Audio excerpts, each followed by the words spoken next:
So for those not familiar with the plot of Elden Ring, how about we do a barely sufficient rundown of the entire plot of Elden Ring? Obviously spoilers. So basically there's this lady called Marika and also a guy called Radigan, but it's fine because they occupy the same body, but she's the important one. So this lady, and I guess also the guy, but mostly the lady, is contacted by an entity called the Greater Will. So the Greater Will is like a mysterious elder goddy, like Cthulhuian sort of a thing, except with like a golden motif and like order instead of like tentacles and chaos, right? The Greater Will contacts Marika through some means, I'm sure. And it's like, hey girl, I'm looking for like someone to be like the avatar of my power in the material plane.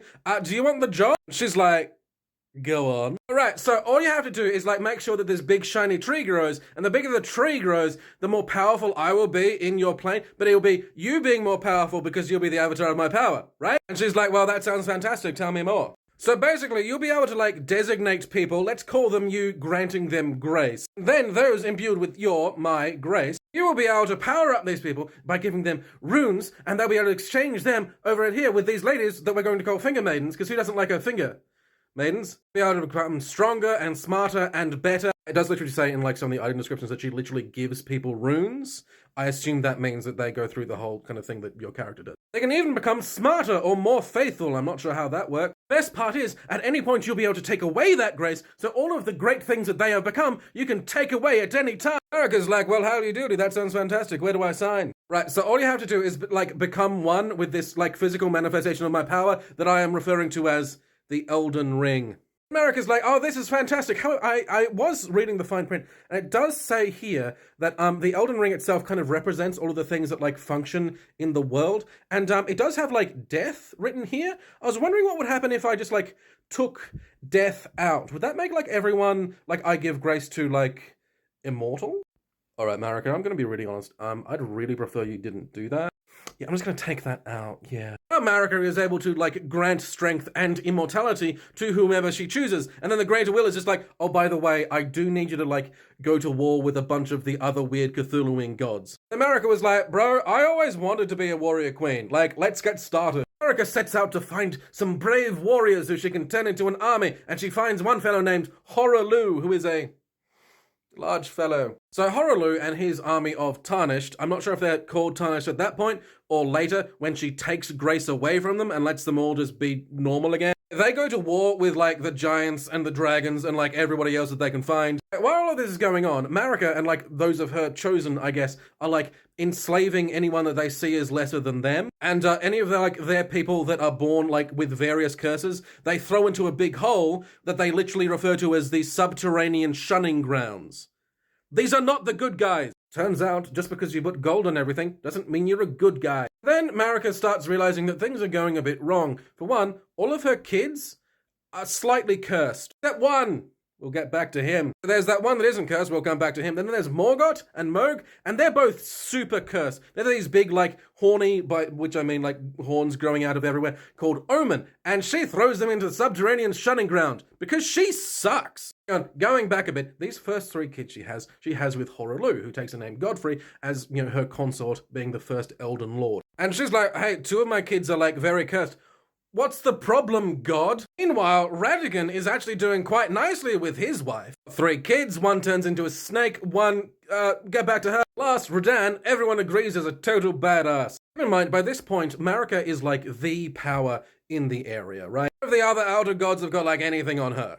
So, for whatever reason, she decides to break up with Godfrey, Horaloo, the father of her 3, 2 of which are cursed children, and banished him and all of the other warriors that secured this land for her from her lands, stripping them of grace, making them the Tarnished. Now, later we find out in the Elden Ring DLC that she sends Mesmer, another one of her children or grandchildren or something, to just annihilate all of those who previously had grace. Again, she's kind of a dick. She then marries Radigan. Wait, wasn't Radigan, like, her other self, like, sharing the same body? Look, man, don't look at me, alright? She marries herself and then has 2 kids, they're twins, and they're both also super cursed. So you can only imagine this is gonna be, like, really weighing on Marika psychologically, which is gonna be a problem for everyone else, because she's one of them, like, vengeful kinds of gods. So, like, the amount of time that passes, like, between kind of plot points is, also it's a FromSoft game, and they're always, like, timey-wimey, sort of, number of the demigods and, their children and their children's children, generally at the whim of Marika herself, to become disillusioned with the whole deal. There is one who decides, you know what? I'm just getting tired of this kind of living forever, or possibly like living indefinitely and then dying and then coming back to life. The reincarnation process is kind of vague. So, this one demigod, Rani, discovers an interesting piece of information, which is the existence of the rune of death that was initially removed from the Elden Ring. And she's like, and also like maybe Marika's involved, but she's like, hey, maybe we can actually put an end to all of this. So as far as we can tell, she did just kind of like want to die. Like, yeah. She starts like plotting and scheming and ends up being able to steal a small amount of the rune of death, crafting the black knives, giving them to a bunch of like the Empyreans, the ladies that like Marika was one of. And anyway, yeah, so Rani kills herself. It's really dark actually. Well, she tries. She gives a bunch of knives, the black knives, to what are then known as the Black Knife Assassins. These are now capable of killing at least demigods, if not gods. And on the fated night of Black Nights, she tries to kill herself. Unfortunately, at the same time, they manage to kill off the Golden Boy. That one son that wasn't cursed and like everybody loved and he was like a really cool dude, maybe, I don't know. So these Black Knife Assassins kill Godwin? Yep, Godwin. I'm getting my names mixed up. So the lady assassins of the Black Knives killed Godwin the Golden at exactly the same time that Rani is killing herself. Now, something goes a bit wrong, and it only half works for each one. Rani's body dies, but her spirit lingers, which is kind of exactly the opposite of what she was going for. Meanwhile, Godwin's spirit dies, but his body doesn't. Then his body becomes kind of a weird giant fish god of death thing? Look, honestly, like, let's not even go into all of that. Meanwhile, this is like the last strike for Marika. She just like doesn't look, she's fucking done with it. So, she takes the Elden Ring out of herself, the manifestation of the power of her god that she made that deal with, and she breaks the fucker. She breaks the thing, she shatters it. God knows what that actually does to everyone. By the time, and we'll get to this, by the time like we get there, basically the majority of people in the lands between have gone completely mad. Probably that's probably what did that. About this time, the Greater Will, who Marika was only like a vassal of, shows up and is like, bro, you had one job.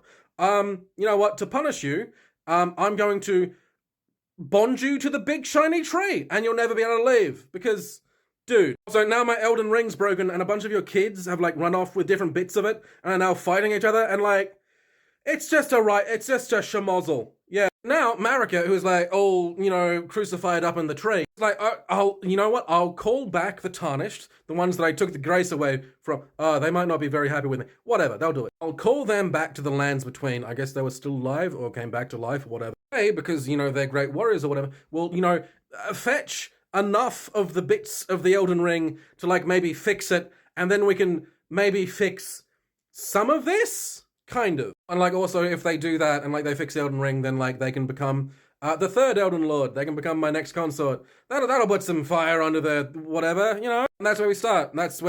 Your character comes in with this goal of like getting some of the Elden Ring bits together to fix a thing and then becoming the next Elden Lord, and maybe everything will go back to what it once could be. Like, yeah, if you take the most boring options all of the way through, then I guess it can. Alternately, you can burn it all down. Anyway, that was a barely sufficient rundown of the entire plot of Elden Ring, and it is now time for bed. Bye.